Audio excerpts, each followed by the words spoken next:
Me entuziazëm Berisha u kthye nga Brukseli, e njoftoi se kishte lajme të mëdha. E nisi me përmbushjen e emisionit të rëndësishëm. Vizita e kryetarit Partisë Demokratike në Bruksel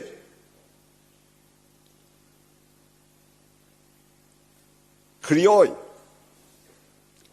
lajme editoriale, artikuj e kryeartikuj, 34% më shumë në Shqipëri është fjala, se sa samiti i Bashkimit Politik Evropian. Akuzave të mazhorancës socialiste se kërkoi bllokim të negociatave, Berisha ju kundërpërgjigj. Ai tha se është pro integrimit, por jo tani, ndoshta pak më vonë. Pra, qëndrimi është ky, një herë dhe 1000 herë.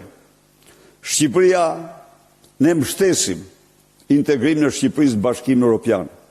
Por Shqipëria, përveç kriterit gjeostrategjik, i cili është një kriter i rëndësishëm, nuk përmbush asnjë kriter tjetër. Por doktori është i vetmi që ende beson se në Bruksel ran zgjedhjet e 11 majit. Në tempullin e demokracisë u mbrojtën interesat jetike të shqiptarëve, vota e lirë e tyre, dhe u bë pretenca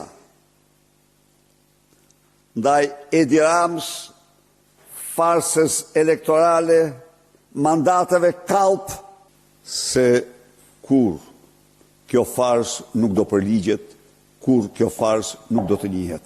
Megjithatë, Berisha nuk ndihet as pak i turpëruar kur nxin Shqipërinë në Bruksel. Ai krenohet se kur flet ai, të tjerë nxjihen nga turpi.